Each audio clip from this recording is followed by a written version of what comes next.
அப்பா இறந்து 1 வருஷம் ஆயிடுச்சு, இன்னும் அழுதுட்டு இருக்காங்க. நிறைய பேர் கிண்டல் பண்றான். இந்த உயிர் கடைசி செகண்ட் அப்பா நினைச்சிட்டு நான் இருப்பேன். எங்க அப்பாவை நினைச்சு தினந்தோறும் நான் அழுவேன். அது எந்த அசிங்கமும் இல்லை.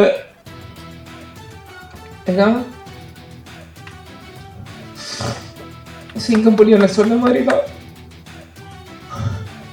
தமிழ்நாடு நல்ல தலைவரை வளர்ந்தது. ஏன்னா நான் தோல்வி நினைச்ச அழுகல, என்னை சூழ்ச்சியில தோக்கடிக்க அழுகல. எங்க அப்பாவை நினைச்சு எங்க அப்பாவை மிஸ் பண்றேன், நான் அழுவேன். எந்த இதுவும் இல்லை. நிச்சயம் கேப்டனோட பிளெஸிங் இந்த படத்துக்கு இருக்கும். அங்க இருக்க ஒவ்வொரு போட்டோவும் தலைவர் அவரோட கொள்கைகளையும் லட்சியத்தையும் வெல்வதற்காக தான் இந்த விஜய் பரம்பரைக்கு நான் நிக்கிறேன். எனக்காக இங்க இல்ல. நிச்சயம் இந்த படம் 100 நாட்கள் மேல ஓடணும். அதுக்கு அந்த சப்போர்ட் மீடியா பர்சன்ஸும் சரி, தொண்டர்களும் சரி, ரசிகர்களும் சரி, இப்ப இருக்க ஜெனரேஷன்ஸ் எல்லாருமே இந்த சப்போர்ட் நீங்க.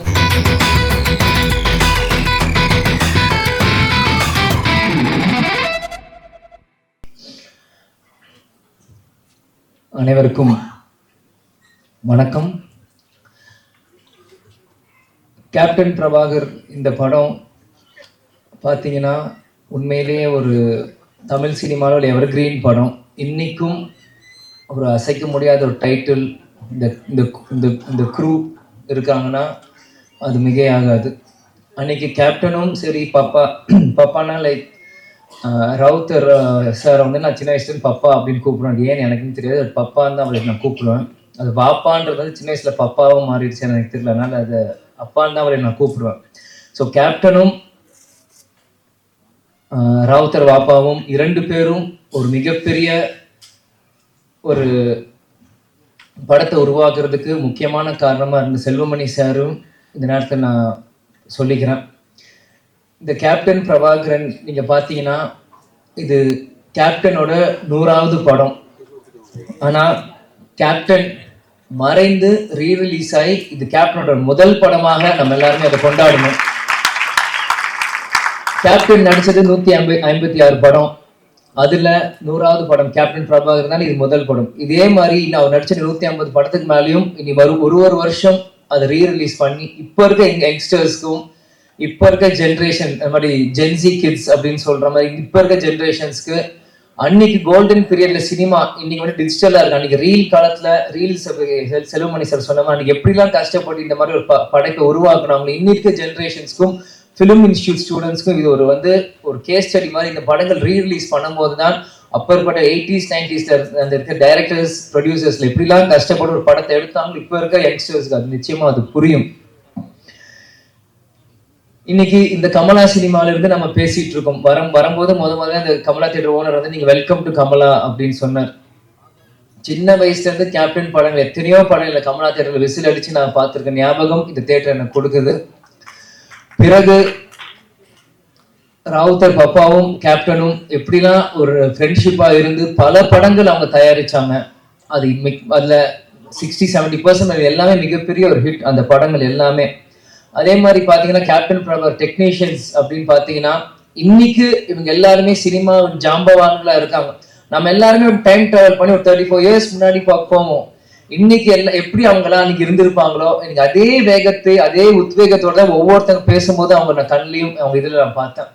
இன்னைக்கு ஏன்னா இந்த படத்தோட ஃபைட் மாஸ்டர் சுப்ரசூரன் சாரா இருக்கட்டும், கேமராமேன் ராஜராஜன் சாரா இருக்கட்டும், ஏன்னா எல்லாருமே எனக்கு சின்ன வயசுல இருந்து எனக்கு பரிச்சயம். எல்லாருமே தெரியும். கேப்டன் இங்க இருக்க ஒவ்வொருத்தரும் மேடையில் இருக்க இந்த படத்துக்காக உழைச்ச ஒவ்வொருத்தையும் கேப்டன் எப்படியெல்லாம் அவங்களை வந்து இன்னைக்கு இவங்க எல்லாருமே கேப்டனை பத்தி புகழ்ந்து பேசுறாங்க. ஆனா கேப்டன் ஒவ்வொரு நாள் ஷூட்டிங் முடிச்சு ஒவ்வொரு ஷாட்ல இருந்தும் இன்னைக்கு எப்படி ஃபைட் நடந்தது எங்களை எல்லாருமே கூப்பிட்டு எங்களுக்கு சொல்லுவார். அப்பா எப்படிலாம் இந்த படத்தை நாங்க பண்ணிருக்கோம். ஏன்னா இன்னைக்கு மன்சுவலிக் சார் அண்ணன் சாரா இருக்கட்டும், இன்னைக்கு செல்வமணி சாரா இருக்கட்டும், லைகத் அலி அண்ணன் சாரா இருக்கட்டும், எல்லாருமே இன்னைக்கு என்னென்ன பேசுறாங்களோ இது எல்லாமே எனக்கு தெரியும். ஏன் இதை நான் சொல்றேன்னா அப்பா வந்து இது ஒண்ணுமே எங்கள்கிட்ட வந்து சின்ன வயசுல எங்களுக்கு வந்து ஷேர் பண்ணுவார். எல்லாமே இன்னைக்கு ஷூட்டிங்ல என்ன நடக்குது, இன்னைக்கு எப்படி அந்த ஷார்ட் இன்னைக்கு எப்படி நடந்தது அப்படின்ட்டு. ஸோ இது எனக்கு வந்து ஒரு டைம் டிராவல் ஆன மாதிரி தான் எனக்கு இருக்கு. இன்னைக்கு ஒரு 30 வயசு மேல இங்க வந்து நான் பேசுறப்போ அன்னைக்கு நான் குழந்தையா இருந்தப்போ என்னெல்லாம் இந்த படத்துக்கு பண்ணாங்களோ எல்லாமே எனக்கு வந்து டைம் டிராவல் இருக்கிற மாதிரி இன்னைக்கு இருக்கு. அன்னைக்கு இருந்த இளைஞர்கள் இன்னைக்கு ஜாம்பவான்களா இருக்காங்க. இந்த பொறுப்பு இன்னைக்கு இருக்க இளைஞர்களுக்கு நம்ம வந்து இந்த படத்தை நம்ம தூக்கி கொண்டாடணும். இது நம்மளோட பொறுப்பு. ஏன்னா இப்படி இருக்கும்போதுதான் இந்த மாதிரி பல படைப்புகள் இன்னைக்கு இருக்க யங்ஸ்டர்ஸ் பார்க்க முடியாத படங்கள் இன்னைக்கு திரும்பி வரும். இன்னைக்கு பாத்தீங்கன்னா ஏன் இதை சொல்றேன்னா, டெக்னீஷியன்ஸ் நம்ம மேக்கப் மேன் ராஜானா இருக்கட்டும், இன்னைக்கு நம்மளோட இல்ல நம்மளோட ராஜேந்திரன் காஸ்டியூம் அவரா இருக்கட்டும், எல்லாருமே கேப்டனை ஒவ்வொரு விதமாக ரசித்து ரசித்து ரசித்து தான் இன்னைக்கு கேப்டனாக இன்னைக்கு ஒரு 150 படம் பண்ணியிருக்காங்கன்னா இங்க இருக்க ஒவ்வொருத்துக்குமான எல்லாரும் கடமையிலும் பொறுப்பும் இருக்கு. இன்னைக்கு நீங்க பாத்தீங்கன்னா இன்னைக்கு ரம்யா கிருஷ்ணன் மேடமா இருக்கட்டும், இன்னைக்கு அந்த ஆட்டமா தேரோட்டம் இன்னைக்கும் அவங்க நடந்து வரும்போது நாங்க பார்த்தேன். எனக்கு அவங்க நடந்து வரும்போதே எனக்கு அந்த பாட்டு மைண்ட் எனக்கு அடிக்க ஆரம்பிச்சிருச்சு. அந்த இளையராஜா சார் மியூசிக் அப்படின்னு அவங்க நடந்து வர மாதிரியே தான் எனக்கு அது இருந்தது. இன்னைக்கு சரத் சார் இன்னைக்கு வந்து சுப்ரீம் ஸ்டாரா இருக்கும்போது இந்த படத்துல இருக்கும்போது நான் அப்படியே அன்னைக்கு கனெக்ட் பண்றேன். அன்னைக்கு எவ்வளவு இளமையா ஒரு மிஸ்டர் மெட்ராஸ் அப்படின்னு டைட்டில் எடுத்து அந்த படத்தை ஆரம்பிச்சிருக்கும் போது சரத் சார் இந்த படத்துக்கு எவ்வளவுலாம் கஷ்டப்பட்டிருப்பாரு. செல்வமணி சார் சொன்ன கழுத்து உடஞ்சிருந்து இது ப்ராப்ளம் இருந்தது. இந்த மாதிரி பல விஷயங்கள் இவங்க பண்ணியிருக்காங்க. அதே மாதிரி மன்சூர் அலிகான் அண்ணா வந்து அவர் வந்து நான் சின்ன வயசுல இருந்து அவரோட நான் எந்த ஷூட்டிங் போனாலும் என்னை தூக்கி வச்சு விளையாடுவாரு, கொண்டு வர கேப்டன் ஷூட்டிங் முடிச்சு வந்தாலே சண்டை போடுவார். அவருக்கு தெரிஞ்ச விளையாட்டு எல்லாமே ஃபைட் தான். அதுக்கு பிறகு ஒரு சண்டை அப்படின்னா மன்சூர் அலிகான் அவரோட தான். ஏன் இதை நான் சொல்றேன்னா, ஷூட்டிங் தாயகம் அப்படின்னு ஒரு படத்துல போறப்போ இவ்வளவு பெரிய மூக்கு இப்படி வச்சுட்டு குண்டு மணாலியில பின்னாடி வந்து பயமுறுத்துறது, எங்களை தூக்கிட்டு போறது, அவங்களோட டாட்டர்ஸ் ரூபியா இருக்கட்டும், இந்த மாதிரி எத்தனையோ பேர் அவங்களோட சின்ன வயசுல நாங்கள் பழகி இருக்கோம். அவர் கேப்டன் பிரபாகர் அப்படின்னு பண்ணும்போது என்னைக்கு கேப்டன் அவரை உருவாக்குனாரோ, கேப்டன் மறைந்த அந்த டிசம்பர் 28 கேப்டன் காலடியிலே கடைசி வரைக்கும் இருந்து கேப்டன் இறுதி சேர்ந்த ஒரு நல்ல உள்ளம்தான் மன்சூர் அலிகான் அவர்கள். இந்த மாதிரி இது வந்து எனக்கு வந்து இது வந்து ஒரு படத்துக்காக நான் வந்து பேசுறனோ இல்லை டெக்னீஷியன்ஸ் அவங்க முன்னாடி பேசணும் எனக்கு இல்லை. எல்லாருமே எனக்கு ஒரு ஃபேமிலி மாதிரி தான் எனக்கு தெரியுறாங்க. ஏன்னா செல்வமணி சார் அவர் சொன்ன மாதிரி அவர் எப்பயுமே அவர் கார்ல வருவார், அவர் வீட்டுக்கு போவார், ஹாய் சொல்லுவார், ஹலோ அங்கிள் நாங்கள் சொல்லுவோம், நாங்கள் விளையாடிட்டு இருப்போம். சிவா சாரா இருக்கட்டும், இது யாராக இருக்கட்டும், நாங்கள் சின்ன வயசுல இருந்து அவங்கள சுத்தி தான் நாங்கள் வளர்ந்துருக்கோம். இன்னைக்கு அடுத்த ஒரு தலைமுறை வரும்போது என்னை முன்னிலைப்படுத்தி என்னை கொண்டு வரும்போது உண்மையிலே எனக்கு ரொம்ப ஒரு கௌரவமான ஒரு பெருமையான விஷயம் நான் பாக்குறேன். நிச்சயமாக ஏன்னா நான் எப்பவுமே அப்பா கிட்ட கேட்பேன், எனக்கு எதுக்கு விஜய் பிரபாகரன் பேர் வச்சீங்க, சண்முக பாண்டியன் வச்சு. ஏன்னா ஸ்கூல்ல எல்லாருமே கேட்பாங்க. அப்ப இருக்கும்போது ஸ்கூல்ல படிக்கும்போது what is your father sir name last name போது விஜய் பிரபாகர் அப்படின்னு நான் சொல்லுவேன். விஜயகாந்த் எதுக்கு உங்களுக்கு காந்த்னு வைக்கல பிரபாகர்னு வச்சீங்க அப்படின்னு எல்லாரும் கேட்பாங்க. நான் சின்ன பையன் அப்பாட்ட போய் கேட்டேன், எதுக்கு எனக்கு விஜய் பிரபாகரன் பேர் வச்சீங்க அப்படின்னு சொல்லும் போது, இந்த படத்தோட 100வது படம் எடுக்கிறப்போ நீ பிறந்த பிறகு இலங்கை விடுதலை புலி பிரபாகர் அவர் நினைவாக நான் இந்த பேரை வச்சேன் அப்படின்னு.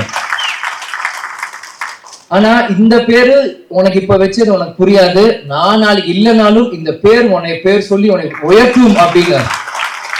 எனக்கு சின்ன வயசா இருக்கும் அது எனக்கு பெருசா எனக்கு புரியல. ஆனா இன்னைக்கு இந்த படத்துக்கு வந்து ஆடியோ லான்ச் முன்னாடி உங்ககிட்ட பேசும்போதுதான் இந்த செகண்ட் தான் எனக்கு 100% அது வந்து நான் உணர்றேன்.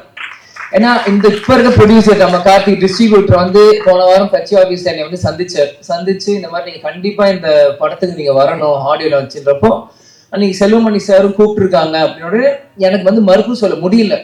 ஏன்னா என்னைக்குமே நான் நோ சொல்ல மாட்டேன். அன்பால கூப்பிட்டாங்க எங்க இருந்தாலும் ஓடி வந்துடும். அன்னைக்கு வந்து கண்டிப்பா வரணும் அப்படின்னு சொல்லியிருந்தேன். செல்வமணி சாரே சொல்றாரு, படத்தோட டைரக்டர் இவரு சொல்லும் போது எப்படி பண்றப்போ, ஆனா உள்ளம் தேடி இல்லம் நாடி அப்படின்னு சுற்றுப்பயணமும் அன்னைக்கு நம்ம தொடங்க ஆரம்பிச்சுட்டோம். தொடங்குறப்போ எப்படி சொல்றேன்னு தெரியல. முந்தா நேற்று பார்சாதங்க போன் கண்டிப்பா வரணும் அப்படின்னு சொல்லிட்டான். சரி வரேன் அப்படின்னு சொல்லிருங்கன்ற. நேற்று திருப்பத்தூர்ல பிரச்சாரம் போயிட்டு இருக்கோம், பயங்கர மழை, வண்டி வரவே முடியல. என்ன இருந்தாலும் சரி நாளைக்கு பிரச்சாரம் முடிந்து நைட் 10 மணிக்கு மேல கிளம்பி காலையில வந்து சேர்ந்து இன்னைக்கு முன்னாடி வந்து நிக்கிறேன். ஏன்னா இதுதான் கேப்டன் எங்களுக்கு கத்து கொடுத்துருக்கிறார். நீ நம்ம குடும்ப விழாக்கு போறியோ இல்லையோ எனக்கு கவலை இல்லை, உன்னை அன்பால கூப்பிட்டா நம்ம கட்சிக்காரன் சரி சினிமாக்காரன் யாரு கூப்பிட்டா அந்த செகண்ட் போய் நிக்கணும். ஒரு வார்த்தை கொடுத்துட்டோம்னா அங்க போய் நிக்கணும். இதுதான் சொல்லுவார், துளசி கூட வாசம் மாறினாலும் மாறும், ஆனா தவசி ஃபுல்லா வார்த்தை மாறக்கூடாதுன்னா அது இது ஒரு முன்னுதாரணம். இதுக்காக இந்த 35 வருஷத்துக்கு பிறகும் இந்த படம் வந்து இங்க ரிலீஸ் ஆகுதுன்னா கண்டிப்பாக அப்பா அந்த பேர் வச்சிருக்காரு. இந்த படத்தை கொண்டாட நீங்க லட்சக்கணக்கான தமிழர்கள் இங்க உலகம் முழுவதும் இருக்காங்க. இந்த இடத்தில் நான் இன்னைக்கு கேப்டன் இல்ல, அன்னைக்கு நான் பிறந்தேன், ஆனா இன்னைக்கு அப்பா நம்ம கூட இல்ல. இருந்தாலும் நம்ம அந்த இடத்துல போய் நிக்கணும், கேப்டன் பதில் நம்ம போய் இருக்கணும். இந்த படத்தை கேப்டன் இல்லாட்டியும் எங்க அப்பாவும் இந்த விஜய் பிரபார் நான் கொண்டாடணும் இந்த யூனிட்டோட சேர்ந்து நீங்க வந்து இருக்கேன். அம்மா கூட சொன்னாங்க, எது ஷம்முனா சென்னையில இருக்கா போட்டேன், இல்ல நான் போறேன், நான் வரேன்னு சொல்லிட்டு நான் போறேன், எவ்வளவு தூரமா இருந்தாலும் சரி நான் வரேன்.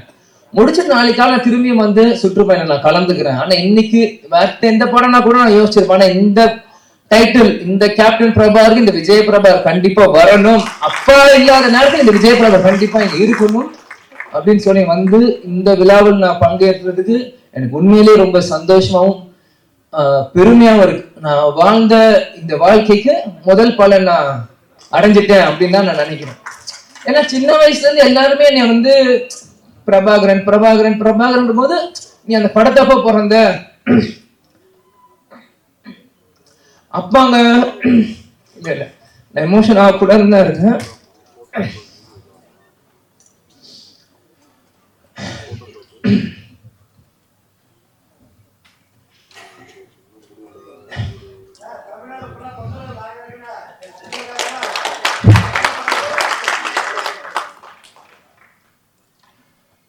கேப்டன் எங்கேயும் போல, நம்மளோட தான் இருக்கார். இவங்க இவ்வளவு நேரம் நம்ம எல்லாரும் பேசினாங்களே, இதுதான் கேப்டன். கேப்டன் எல்லார் உள்ளத்திலையும் இருக்கார்.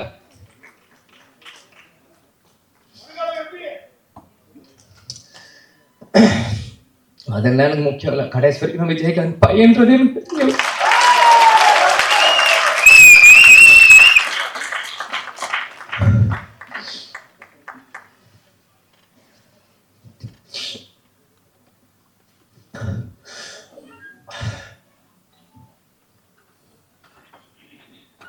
ஏன்னா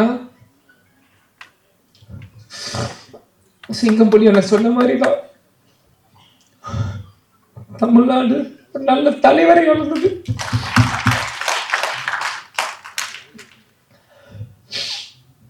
சாரி, ஏன்னா நான் அப்பா இறந்து 1 வருஷம் ஆயிடுச்சு, இன்னும் அழுதுட்டு இருக்காங்க. நிறைய பேர் கிண்டல் பண்றான். இந்த உயிர் கடைசி செகண்ட் உலகத்தில் அப்பாவோட சின்னதா இருப்பேன். எங்க அப்பாவை நினைச்சு தினந்தோறும் நான் அழுவேன். அது எந்த அசிங்கமும் இல்லை, எந்த கோலத்தனமும் இல்லை. ஏன்னா நான் தோல்வி நினைச்ச அழுகலை, என்னை சூழ்ச்சியில தோக்கடிக்காம அழுகலை. எங்க அப்பாவை நினைச்சு எங்க அப்பாவை மிஸ் பண்றேன், நான் அழுவேன். அதுக்கு எந்த இதுவும் இல்லை. நிச்சயம் கேப்டனோட பிளெஸிங் இந்த படத்துக்கு இருக்கும். அங்க இருக்க ஒவ்வொரு போட்டோவும் என்னோட ஸ்கூல் புக்ல நான் படிக்கும் போது எங்க அப்பாவோட போட்டோ ஒவ்வொருத்தையும், எங்களோட ஒரு நோட்லையும் எங்க அப்பாவோட ஸ்டிக்கர், இந்த படங்கள் நான் வரும்போது இது எல்லாமே நான் பார்த்தேன். கேப்டன் அந்த ட்ரெயின் ஃபைட்ல அந்த குதிரையில வந்து அந்த 2 செகண்ட் இந்த ஒரு சின்ன சீன் காமிச்சிங்கன்னா கூட இது கேப்டனோட எந்த படம் நான் சொல்ல முடியும். ஏன்னா சின்ன வயசுல இருந்து எங்க அப்பாவை ரசிச்சு ரசிச்சு ரசிச்சு ரசிச்சு எனக்குள்ள ஏத்திக்கிட்டு இந்த இடத்துல நாங்க நிக்கிறோம்னா கேப்டன் எங்கேயும் இல்லை, நம்ம கூட தான் இருக்கார். கேப்டன் ஒரு மிக சிறந்த தலைவர். அவரோட கொள்கைகளையும் லட்சியத்தையும் வெல்வதற்காக தான் இந்த விஜய் பிரபாகரன் நான் நிக்கிறேன், எனக்காக இங்க இல்ல.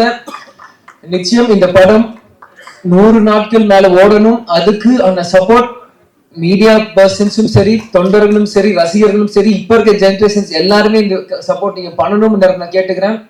அதனால எல்லாருக்கும் நன்றி. சாரி அழுது கூட சொன்ன அழுது மன்னிச்சுக்கோங்க.